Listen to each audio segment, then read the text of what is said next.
welcome to the first episode of the American Birding Podcast from the ABA. I'm Nate Swick from the ABA blog, and I'm really excited to introduce this new project from the American Birding Association, a podcast delivered to you regularly about birds and birding in the ABA area and beyond.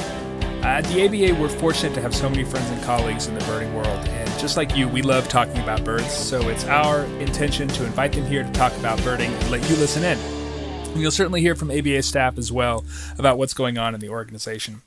And we want to involve the wider birding community in the conversation as much as we can. So if there's anything you want to hear about or anyone that you want to hear from, please let us know in the usual social media channels or via email. We're sort of in beta mode with this, for lack of a better term. But we want this podcast to be as useful and entertaining as it can be. So please let us know what you want from a birding podcast produced by the American Birding Association. We'll go ahead and start with some birding news. The big news coming from the ABA is the vote to include Hawaii in the ABA area going forward. That decision was made by the membership of the organization and announced at the annual meeting in Delaware City in late October. We first want to thank all of the ABA members who cared enough about this issue to submit their proxy ballots. 4 out of 5 of them supported this action of adding the 50th state to the ABA area. We appreciate that support. We also acknowledge that there are those who might be skeptical about the change. We hope that we can allay those concerns in the months ahead as we move forward. This podcast is going to play a role there. We'll have ABA staff, birders from Hawaii, and others on to talk about what's going on. We want to make this whole thing as transparent as possible, and we want to make sure that we're making an effort to recognize those concerns about the change, both from a birding and from a conservation standpoint.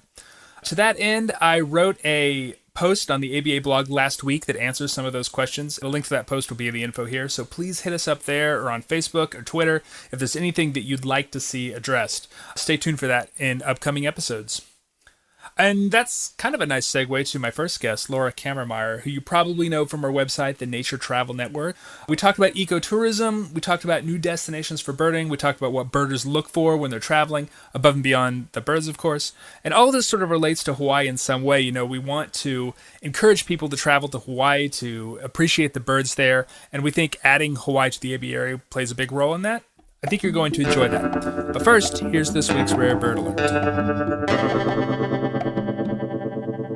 This is your Rare Bird Alert for the first couple weeks of December, and because this is our very first RBA, we'll throw in some highlights from the last part of November, too. There are a number of noteworthy rarities in the ABA area that have persisted for more than a week, most notably the ABA's 3rd Amazon kingfisher in Laredo, Texas, 2nd common scoter in Oregon, and the ABA's 4th pine bunting in Gamble in the Bering Sea, western Alaska. The bunting has even stuck through the worsening Arctic winter for the handful of intrepid birders who have traveled to see it. Pink-footed goose continues to prove that its ABA Code 4 is probably a bit high, as birds have been found this fall and early winter in Ontario, Quebec, New Brunswick, Nova Scotia, New York, New Jersey, Massachusetts, and Rhode Island.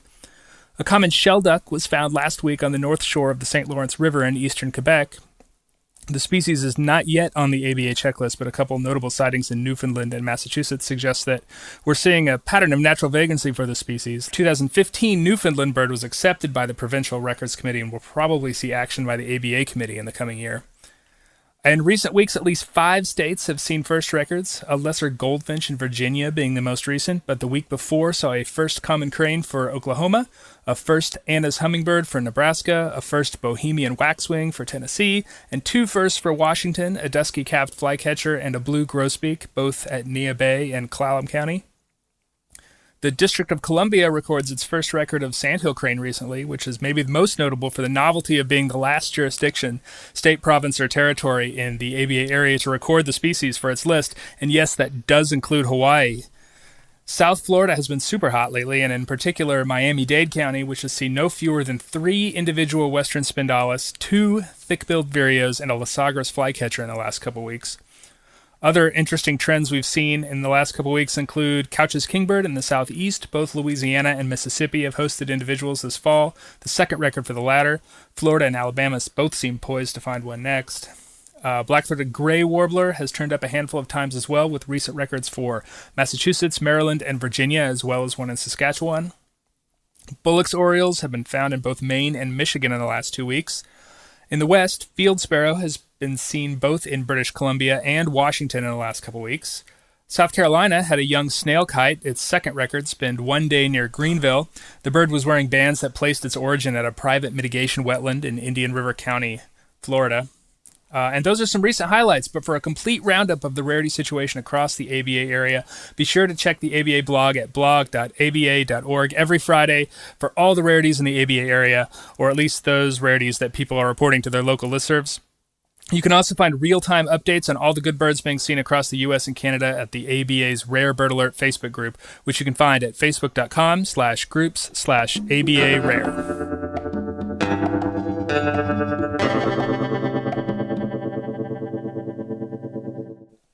So my guest today is Laura Kammermeier. She's the creator and editor of the Nature Travel Network, which is an online guide to nature travel resources. Laura, thanks for joining me. Hi there, Nate. How you doing? Good, thanks. So we'll talk a little bit about the Nature Travel Network. What was your goal in creating this resource? What niche did you feel like needed to be filled? Yeah.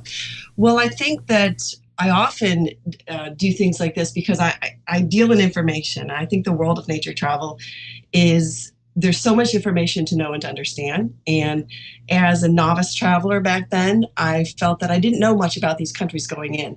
And there's a lot of people who are expert bird watchers that know it and by default. But a lot of us just need help to kind of get an overview of what we're supposed to find and what we're supposed to know. It takes a lot of information to prepare for a trip. You might have to go through, somewhere between 8 and 20 websites to really get what you want. And what I wanted to do is create a portal, like a destination directory, so that you can go to the page for the country that you're going to visit, and you have an online portal that gives you an overview and a map of what to expect. And then some mammal lists, some bird lists, and just somebody who's been there before, just basically helping you along. And then links and articles from there that our authors have written. We've got a network of about 70 different guides around the world that have contributed so far. And, they're experts in the field. And so we want to borrow from their expertise and help them help us be able to get to these destinations. So. Yeah, absolutely. In the past, this stuff was out there, but it was always kind of a mess to find. You'd have to go to, as you mentioned, dozens of different sites to get the right information. It wasn't always terribly intuitive, so it's certainly nice to have that sort of thing available. Right, and especially because birding travel is getting more popular now. So I think there's been a huge increase in the number of people who are being courageous and going somewhere overseas rather than just to a birding festival, in the next state. So there's a lot more people who are not expert who are taking the plunge, and so the site exists to help them.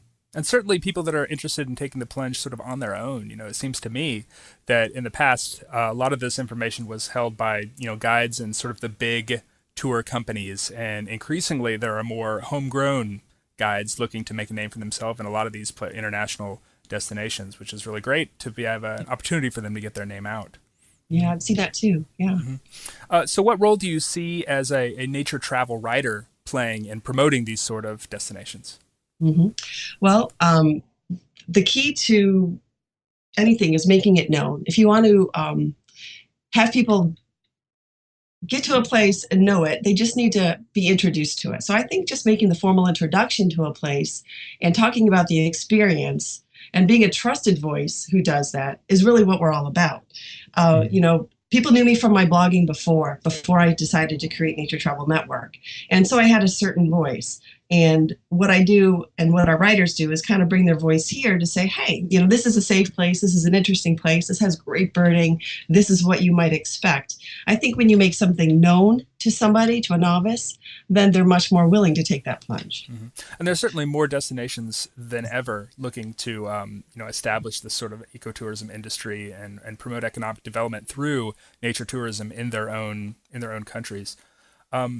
As these nations in the developing world seek to take advantage of these resources, what do you think that a destination should be able to offer visiting birders at minimum? Right. So building the infrastructure is huge. And really, do you have enough hotel rooms? That's a huge thing. We'll talk about Cuba later, but one of the things that is challenging for Cuba right now is do they have enough space to accommodate the need? So you need decent lodging and you need decent food.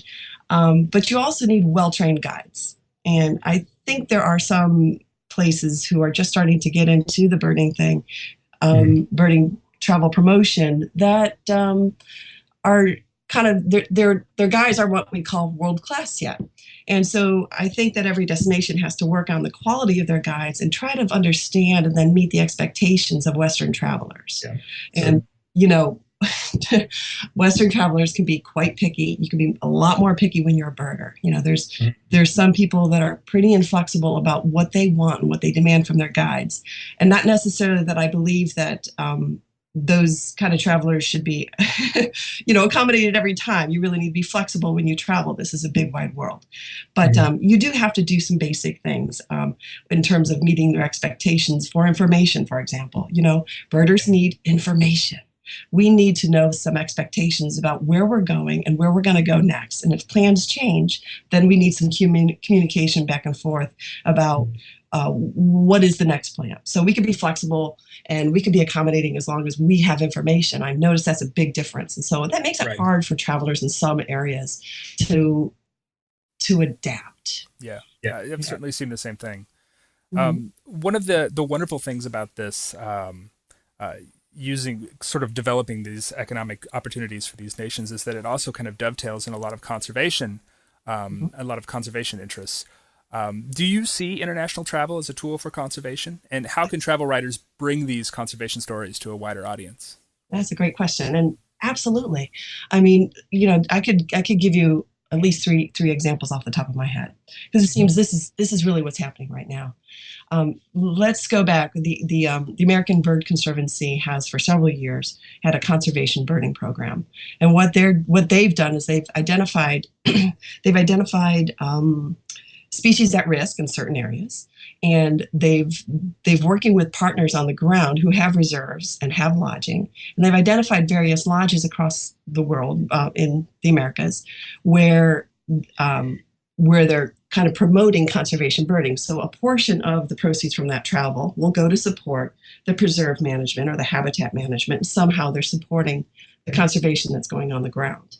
So I've seen that with American Bird Conservancy. I've seen that with one of its partners, the Amazon Conservation Association. I've worked with them, and what they have is three lodges in Peru. They range from the high Andes and the cloud forest all the way down to like the watery oasis at the foothills. And what they do habitat conservation and cultural preservation. And with these lodges, what they're trying to do, well, actually, they were biological stations first. Let me say that. They were biological stations first, and then doing all sorts of research to preserve the Amazon, and they're buffering the Manobiosphere Preserve. And then they decided, hey, why don't we do something more with this? So they saw the idea that conservation travel can help them with their mission. And so in the past couple of years, what they're doing is promoting, building that and promoting the structures that are there, because they're beautiful places where you can see some amazing birds. The Honduras Birding for Conservation tour is taking place. ABA President Jeff Gordon is one of the celebrity guides. And so that model is really interesting. I don't know that that's been done before. I don't think it has. So 5 celebrity birders were invited to develop teams of birders, and these birders follow their celebrity leader around Honduras, get as many birds as they can, and then the winner will then make a decision on a big pot of money. I think it's about $20,000 will go to the favored conservation project on the ground in Honduras. You know, we talked about nations that are sort of trying to take advantage of these ecotourism destinations. Honduras is a great example of it. You know, they're not one of the places that I would consider to be, you know, when I started birding, the places where people went, which were, you know, Costa Rica primarily, Trinidad, Ecuador. But it's definitely one of those up and coming nations that seems to be doing everything right to promote its own natural resources in a way that is attractive to birders, not just because of the birds that you can see there, which are phenomenal, but the conservation opportunities. Yeah, and it's almost mainstream now, Honduras. They've done a great job. You know, we could talk about James Adams, who's done a wonderful job trying to make that bridge between the United States and between Honduras. So I think, and sometimes it's a person, it's about the training that the guides get. And in particular, it's the lodge there. Pico Benito Lodge is just doing good work. They have the capacity to do more than just, you know, beg for travelers. I think they're participating in this awareness and this promotion of Honduras in general. So it's good to see. Yeah, and while I don't think that birders are going to these places particularly with the conservation aspect in mind, I think it's one of those things that's almost like it's icing on the cake. You know, you go to this place for its wonderful birding opportunities, and if you are able to see the sort of conservation actions that are taking place there, you certainly feel better about putting your money there for sure. Right, right. And I know some companies that that if you buy a tour from them, they'll take 100 or 200 or some portion of your fee.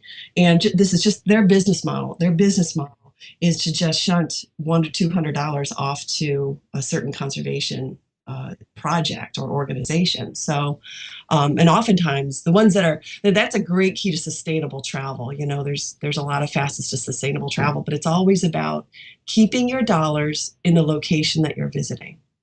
And so the company that I have in mind actually does this. And so what they do is they find somebody on the ground to give that money to. And so I think that, you know, Americans are considered affluent. I know we don't feel that rich, but, you know, we have more money than a lot of other people in the world. Compared to the rest of the Americas, yeah. Yeah. So it's still hard to spend money and justify a trip when it's only about you, right? A lot of us, but we have an altruistic streak that's huge. And so we're more willing to spend that money if we know that we're going to be supporting something that's bigger than us. Yeah. So this is an interesting opportunity to segue into Cuba. You know, with the economic restrictions coming down, with the embargo dropping little by little, Cuba is increasingly an attractive destination for American birders.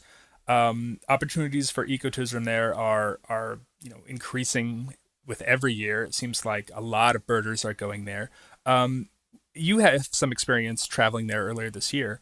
What about your experience touring that country as a birder suggests that they are ready to market to birders in the United States and Canada? Mm-hmm. Well, they certainly have some excellent leaders on the ground. You know, we toured with Arturo Cucano, who was fantastic. He's written somewhere around 77 peer-reviewed scientific articles about birds. He wrote the Birds of Cuba book.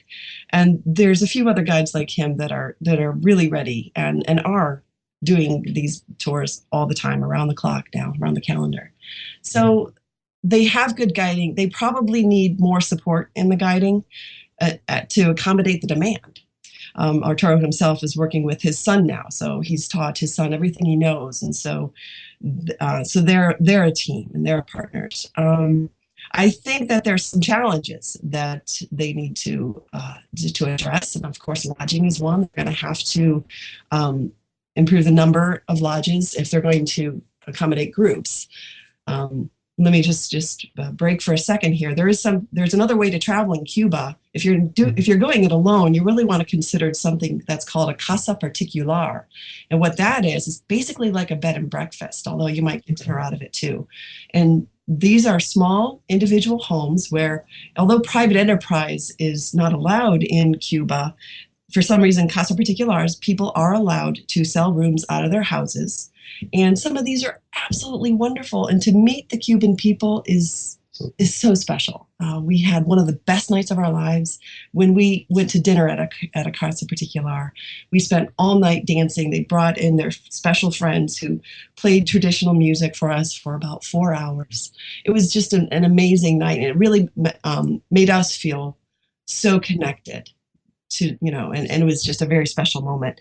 A lot of the organized tours will go on, what do you call them? Well, all-inclusive resorts. And I kind of put resorts in quotes because they're not, a lot of them really kind of aren't up to typical standards. Does that matter? I know that doesn't matter to a lot of people, and it doesn't really matter a lot to me either.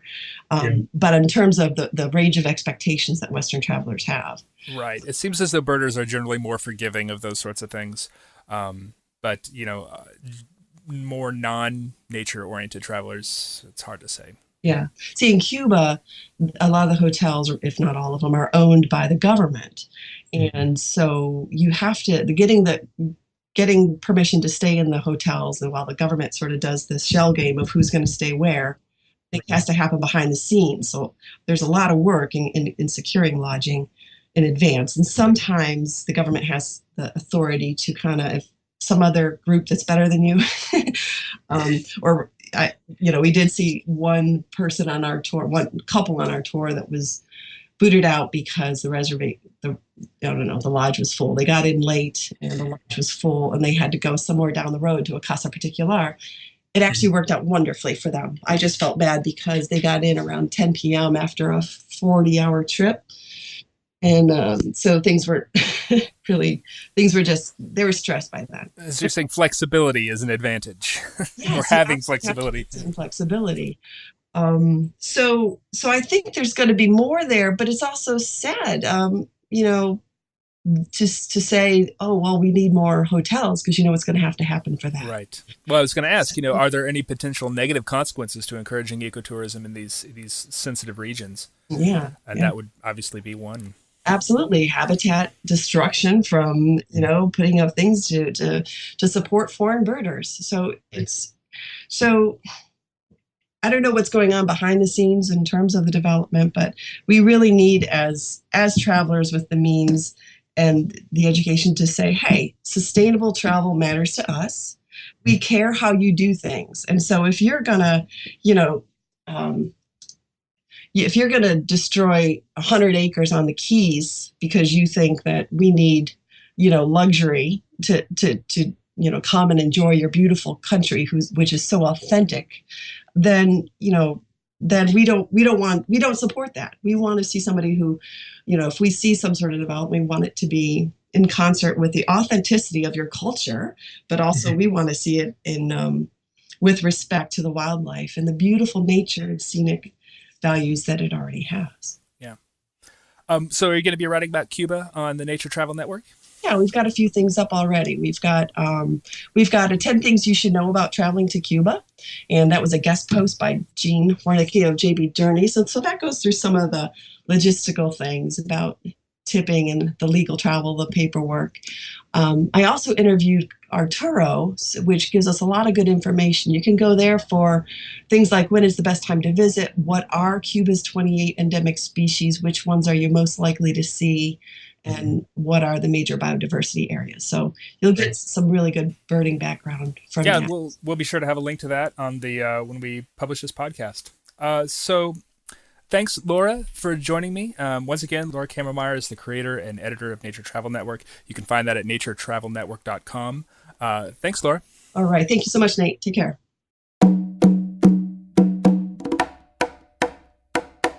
For today's commentary, I recently had the opportunity to travel in Colombia as a guest of ProColombia, the government agency in charge of promoting international tourism. The trip was unfortunately a short one based around an official announcement of Colombia's national birdwatching strategy. Yeah, you heard that right. Colombia has a national birdwatching strategy. And it's not a policy aimed at getting more Colombians interested in birding, though that would certainly be a nice side effect, but one that aims to attract international travelers, specifically birdwatchers, to Colombia for ecotourism. Putting aside for now the fact that Colombia has a national birdwatching strategy and how novel that is, it makes a lot of sense for Colombia to market itself this way. Birders in the United States and Canada, particularly those who chose to join the American Birding Association, can be pretty adventurous travelers, and Colombia has a lot of birds, nearly 1,900 species, the most species of any nation in the world, and that's a figure that Colombians are justifiably proud of, and one that is likely to grow with splits and new discoveries in the future. A tangent, the reason why Colombia is so rich has to do with the fact that the Andes Mountains split into 3 distinct ranges once they enter the nation, and each range offers unique species, not just birds, but insects and plants as well. It's a really cool example of speciation on a continent and the sort of thing that you usually only see on islands. So there are a lot of elevations to explore and different suites of birds at every altitude, which makes for amazing biodiversity. And more, in addition to the variety of species, I was struck by how easy some of them were to see. We had classical neotropical groups like cotingas, antpittas, tanagers, and hummingbirds. They were all really plentiful. Birds like calcaguan, which were thought to be extinct in the not-too-distant past, can be found with not a lot of difficulty. And as the nation continues to open up and put decades of drug trafficking and internal warfare and bad publicity well behind it, more of these stories are likely. There are still a small handful of places that birders and even Colombians can't access, but these are declining every year, and there's clearly a sense of excitement among Colombians, particularly those that are interested in birds, that they're able to discover more of their own country at the same time as the tourists are. So, Colombia offers spectacular birdwatching, which is no surprise to anyone. But what I was most excited about was this national birdwatching strategy I mentioned before. Not only by how novel it was, but by how invested the government was at even the highest levels. The Ministry of Tourism took a look at what Colombia could offer international tourists, and high on that list, alongside things like cultural interests and beaches and scenic mountains and the sorts of things that lots of nations try to sell to the world, was birds. The government of Colombia has prioritized birds, and that's extraordinary. And as we know, prioritizing birds means prioritizing a number of other things. First and foremost among them is conservation. In order to continue to have birds in nature to sell, you need to protect what birds in nature you have. And this is a route that places like Costa Rica have famously traveled, and Colombia looks to build on those successes. They already have an impressive system of national parks and protected lands. The infrastructure needed to get birders and international tourists to those places is still lacking in some areas, but there are plans to fix that.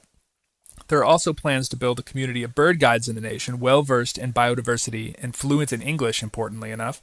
There's also a push to encourage local entrepreneurs in the form of eco-lodges for traveling birders, which also has the added benefit of encouraging the protection of private land in addition to public land. So right now there certainly are great guides and great lodges, but there are not enough of them. And they want the sustainable economic development opportunities that protect the nation's biodiversity, and the timescale for this is ambitious, but it's also really exciting.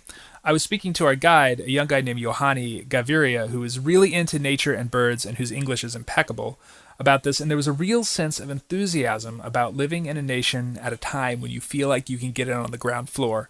He works as a nature specialist at a more general tour company, but his ultimate goal is to do something on his own, and that's sort of how it starts, right? A person makes it as a bird guide, young people see them making it, and see this as a path for themselves, and before long you have a number of excellent guides all across the country, and you have a number of people established in an industry that promotes conservation. Can Colombia get there as quickly as they want to? I don't know, but money has a way of shortening that time frame, and if the government is interested in promoting this, I don't see why not. And perhaps the coolest thing about all this, and why we in the ABA and in the North American birding community should care about what's going on in Colombia, is that we birders in North America benefit as well. The forests there, where we visited, were crawling with blackbirdian warblers, along with mourning black and white and Canada warblers. We saw Swainson's thrushes and summer and scarlet tanagers. We even had an osprey fly over while we were sitting at about 12,000 feet on the side of a volcano, and we know that many of them spend their winters in the Amazon basin, so that was a really neat thing to see. The birds we think of as ours don't really care much about national borders, and a true hemispheric conservation ethos that considers the needs of birds on both ends of their year is what is needed to be sure that we still have these things going forward. What happens in Colombia impacts us more than we realize, and the movement among Latin American countries to expand ecotourism opportunities and invest in conservation affects us even if we never get to travel there. And if those conservation initiatives are tied to opportunities for people in Colombia and elsewhere to make a living, to support their families in a way that appreciates that incredible biodiversity, then all the better. Speaking for myself, I feel better knowing that the birds that pass through my home in spring and fall have a place to go in the winter, that there are people down there that are thinking about them. And when I see a blackbirdian warbler again next May, I'll think about the friends I made in Colombia and think about the great work they're doing there for birds and birds.